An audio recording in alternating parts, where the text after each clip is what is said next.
Shabbat Shalom, and welcome to 5 Minutes of Torah from Hoi An, Vietnam. This coming Shabbat, we read Parshat Vayigash. In this Torah portion, Jacob finds out for the first time in many, many years that his son Joseph, whom he thought was dead, is actually alive. Jacob's sons have to break the news to him that his son is alive. But according to rabbinic tradition, they are concerned that he may die suddenly upon hearing of this great news.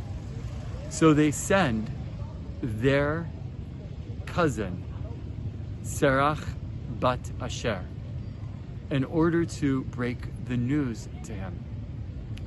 They tell Serach bat Asher to sing the news to Jacob gently, like this: "Your son Joseph is alive."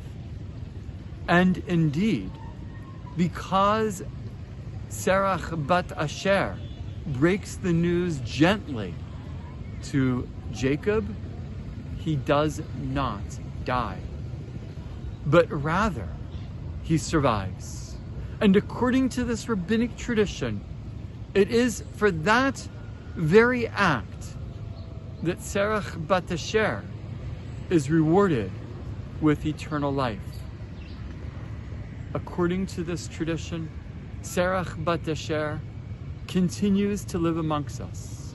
Serach bat Asher was the individual who, for example, informed Moshe and the followers of Moshe and the Israelites of where Joseph's bones were buried as the Israelites were leaving Egypt. And Serach bat Asher pops up in all other points of Jewish history in order to be the one who informs something unique that we never would have known. Serach bat Asher is rewarded with something that we all desire: to be able to continue to live and exist in this world with all of its fruits and all of its richness, to be able to enjoy time with our family and our friends and our community, not just today, but forever. But unfortunately, we know that we are not at all. In fact, none of us are Serach bat Asher, that all of us are mortal. That at some point, our physical existence comes to an end in this world.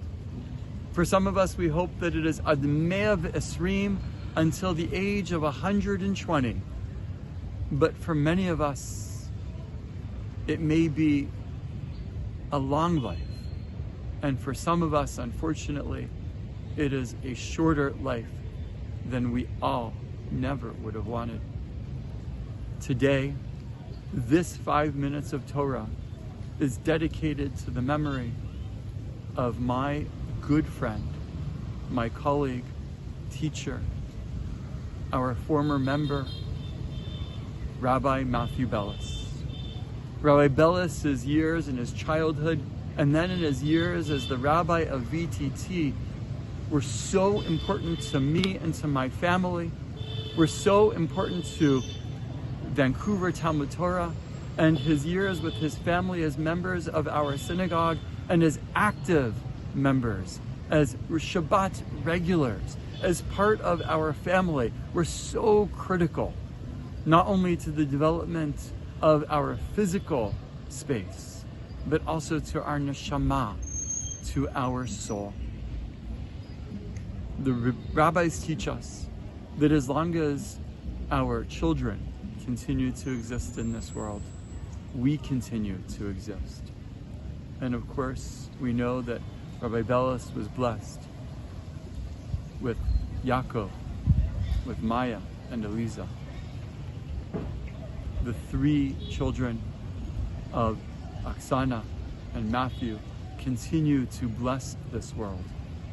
But quite frankly, with someone like Matthew or Rabbi Bellas, it's not just 3 children. It's all of his students. It's the thousands of students who have learned with him and learned from him that continue to bring Torah into this world and continue to ensure that his neshama exists in this world. Indeed, this world, our community, is so much richer with Torah, with spiritual existence and morality because of Rabbi Bellas's presence in our community and in the greater Jewish community. But we will miss him. I will miss him. And I would like to not only dedicate this 5 minutes of Torah to his memory, but send comfort to his entire family at this time. Zichrono livracha. May Rabbi Bellas' memory be for a blessing.